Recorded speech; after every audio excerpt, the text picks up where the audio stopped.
तर मित्रांनो, आज 16 मार्चच्या एपिसोडमध्ये काय काय धमाकेदार घडणार आहे ते नक्की बघूया. चला, एपिसोड फारच रंजक आहे, त्याच्यामुळे शेवटपर्यंत बघा. सुरुवातीला दाखवतात की सगळे सुभेदार जेवण झाल्यानंतर गप्पा मारत असतात.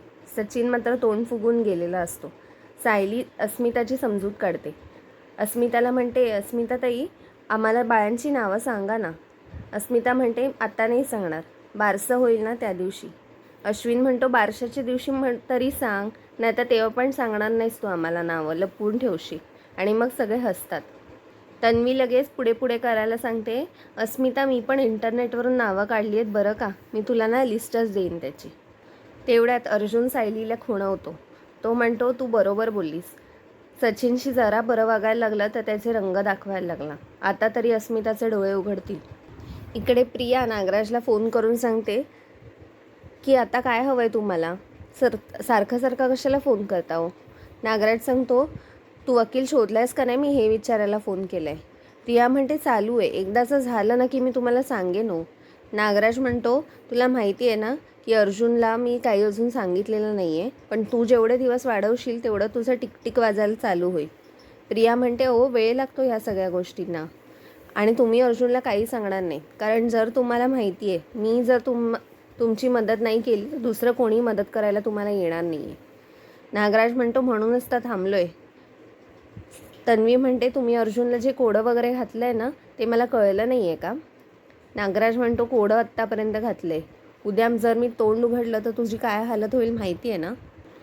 प्रिया नागराजची फोनवर बोलून ठेवून देते फोन, पण तिला प्रचंड घाम आलेला असतो. ती म्हणते की आता माझं काय होणार आहे मलाच लक्षात येत नाही. तेवढ्यात तिथे अश्विन येतो आणि अश्विन तन्वीला जवळ घेतो. तन्वी म्हणते, अश्विन अरे मी दमली आहे. अश्विन म्हणतो की तुझ्या चेहऱ्यावर घाम कसा काय आला आहे.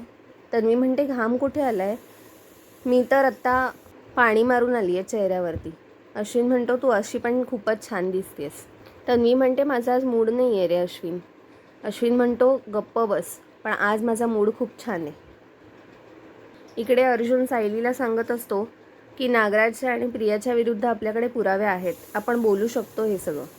सायली म्हणते, पण तुम्हाला असं वाटत नाही की जर प्रियाला कळलं तर ती गाफील होईल आणि ती लगेच सगळ्या गोष्टी स्वतःच्या बाजूने फिरवेल. अर्जुन म्हणतो, मला हे कळत नाही का, पण प्रिया तेवढी हुशार आहे की तिला ह्या सगळ्या गोष्टी समजतील. तिला आपल्या बॉडी लँग्वेजवरून कळणार नाही का गं की आपण तिच्याबद्दल काय काय शोधतोय आणि आपल्याला आता काहीतरी हाताला सापडलं आहे. सायली म्हणते, मान्य आहे मला, आता आपल्याला लवकरच काहीतरी करायला हवं, आणि ती पटकन खोलीतून बाहेर पडते. अर्जुन तिच्या मागून ओरडतच राहतो, अगं बायको सांग ना मला, काय करतेस, असं काय करतेस, सांग ना मला. सायली तन्वीला खेचतच खाली आणते. तन्वी एकदम रडायला लागते आणि अश्विनला हाक मारत असते. सगळी लोक जमतात आणि सायली मग सांगते की ही तन्वी नाही आहे, पण बबली सदाशिव लोखंडे आहे, आपल्याकडे जे लोखंडे राहायला आले होते ना त्यांची मुलगी आहे. इतके दिवस तन्वी असल्याचं खोटं नाटक करत होती. आणि मग सगळे सुभेदार एक एक करून तिच्या भोवती जमा होतात आणि तिला सांगतात, आता हिला हकलून द्या बाहेर. तन्वीला प्रचंड रडायला येतं आणि ती अश्विनसाठी हाक मारत असते. तेवढ्यात तन्वीला जाग येते. तन्वीला पडलेलं हे वाईट स्वप्न असतं. अश्विन लगेच तिला आधार देतो आणि म्हणतो, तन्वी काय झालं तुला, अशी का वागतेस, स्वप्न पडले का, आणि तू मला अश्विन अश्विन करून हाक मारत होतीस. तन्वी अश्विनला म्हणते, अश्विन मला खूप खराब स्वप्न पडले, मला असं आलं स्वप्न की मी खूप प्रयत्न करूनसुद्धा कोणी माझ्यावर विश्वास ठेवत नव्हता आणि प्रेम करत नव्हतं आणि मला घराबाहेर हकललं सगळ्यांनी. अश्विन तन्वीचा हात हातात घेऊन म्हणतो, हे बघ तुझी भीती मी समजू शकतो, पण आता सगळेच घरातले तुला थोडं प्रेम करायला लागले, तुझ्याशी नीट वागतायत ना, मग आता तू काळजी करू नकोस. तेवढ्यात सायली अर्जुनच्या खोलीत येते. अर्जुन म्हणतो, काय केलंस तू, कशासाठी गेली होतीस एवढी तडातडा. सायली म्हणते, दूध गॅसवर ठेवलं होतं ना, ते पटकन बंद करायला गेले होते, आत्ता लक्षात आलं. अर्जुन म्हणतो, आपलं एवढं मोठं डिस्कशन चालू आहे आणि तुझं काय भलतंच चालतंय गं. दुसऱ्या दिवशी साक्षी तन्वीला फोन करत असते. तन्वी तिचा फोन मात्र घ्यायला तयार नसते. आता हिला काय काम काढलं आहे. साक्षी 17 वेळा फोन करत राहते. शेवटी तन्वी तिचा फोन उचलते. साक्षी तन्वीला म्हणते की प्रिया, माझं एकच काम कर प्लीज, घरात तुमच्या सचिन असेल ना, माझी आणि त्याची भेट घडवून दे. प्रिया म्हणते, अगं काय वेडी झाली आहेस काय, मी कसं करू हे. साक्षी म्हणते, अगं मला फक्त एकदा त्याचा चेहरा बघायचा आहे, तो कालपासून माझ्या मेसेजेसला कॉल्सना रिप्लाय नाही करत आहे, प्लीज मला त्याला भेट घडवून दे, प्लीज प्लीज एवढंच माझं काम कर. तन्वी म्हणते ठीक आहे, मी प्रयत्न करते काहीतरी. तन्वी म्हणते इथे माझी फासावर लटकण्याची वेळ आली आहे आणि हिची भलतीच लव्ह स्टोरी चालू आहे. काय रे बाबा, काय दिवस आलेत. पण जाऊ दे, खड्ड्यात गेली साक्षी आणि खड्ड्यात गेला तो सचिन. मी आता माझ्यापुरताच विचार करणार. तेवढ्यात तन्वीला विमलचा आवाज येतो. विमल तिला हाका मारत असते. तन्वी आता म्हणते की आता फक्त विमलच्याच ऑर्डरी यायच्या बाकी आहेत मला. तन्वी खाली जाते आणि ती सगळ्यांना नाश्ता वाढत असते. तेवढ्यात तन्वीला साक्षीचा मेसेज येतो की काही करू नये ना, तो सचिनला मला भेटायला पाठव. तू बोललीस का त्याच्याशी? ही जर मला मदत केलीस तर मी तुझ्यासाठी काहीही करेन. अर्जुनला तेवढ्यात एक कल्पना येते आणि तो सायलीला एका कॅफेमध्ये भेटायला सांगतो. पण तो हा मेसेज करतो सायलीला आणि तो तिला खुणवतो की मी तुला मेसेज केला आहे आणि तो तिकडून निघतो. तन्वीच्या हे सगळं लक्षात येतं आणि ती सायलीचा मेसेज वाचते. सायली पण रिप्लाय करून त्याला ओके म्हणते. तन्वी म्हणते की अर्जुन तर म्हणाला होता की संध्याकाळी भेटू आणि आत्ता तिला 12 वाजता कॅफेमध्ये का भेटायला बोलवले, म्हणजे नक्कीच माझ्याबद्दल काहीतरी बोलायचं असणार त्यांना. तन्वीला परत साक्षीचा मेसेज येतो. ती म्हणते की मला फक्त सचिनला एकदा बाहेर पाठव आणि कोणत्या तरी ठिकाणी पोचायला सांग. मी त्या ठिकाणी पोचेन आणि सचिनला घेऊन अशी गायब होईन की सुभेदारानं तो पुन्हा कधीच दिसणार नाही आयुष्यात. कारण सचिन फक्त माझा आहे आणि तो माझाच राहिला पाहिजे. तन्वी लगेच साक्षीला मेसेज करते आणि म्हणते ठीक आहे, मी सचिनशी बोलते, तू आज बरोबर दुपारी गार्डन कॅफेमध्ये जाऊन थांब. तन्वी म्हणते स्वतःला किती हुशार आहेस ग तू प्रिया.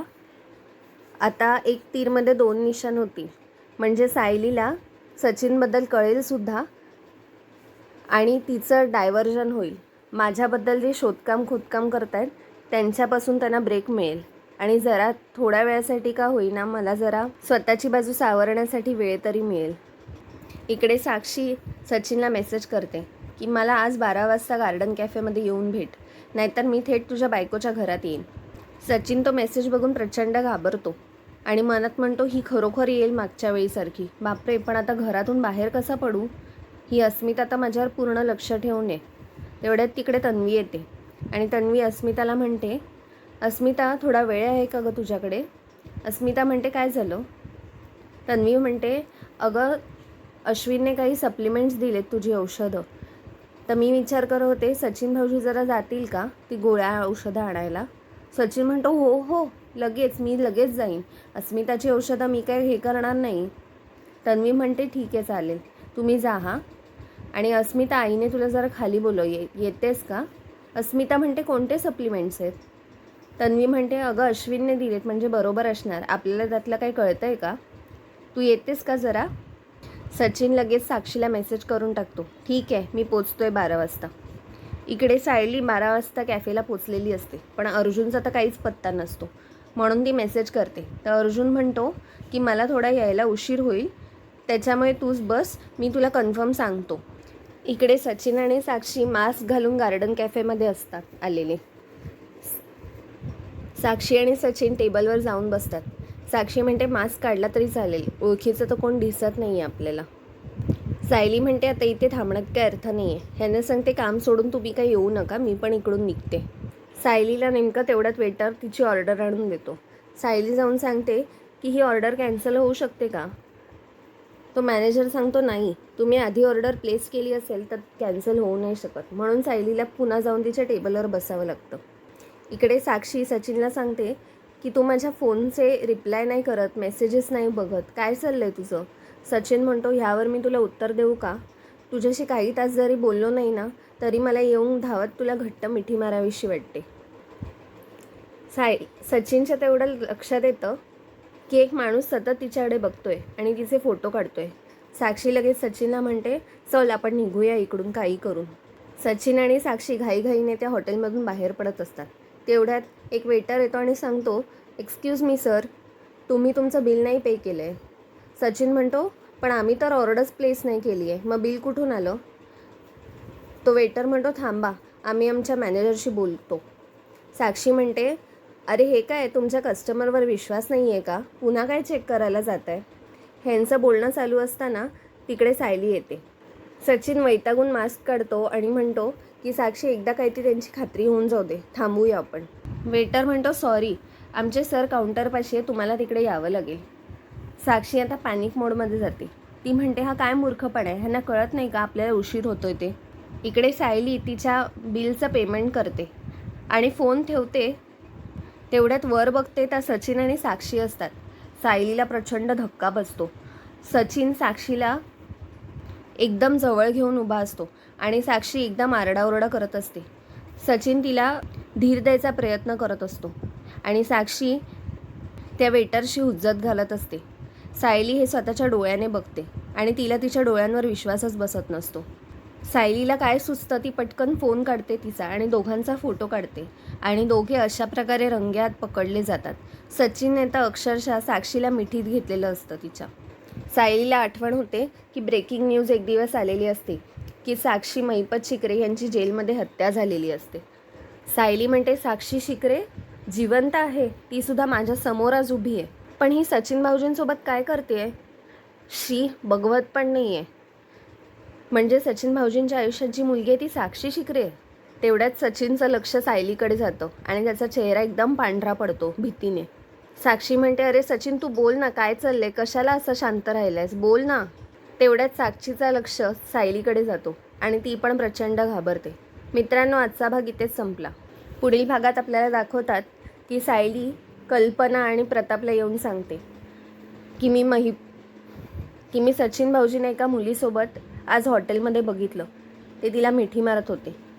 कल्पना आणि प्रताप डोक्याला हात लावतात आणि म्हणते सायली की ती मुलगी दुसरी तिसरी कोणी नसून साक्षी महिपत शिकरे होती.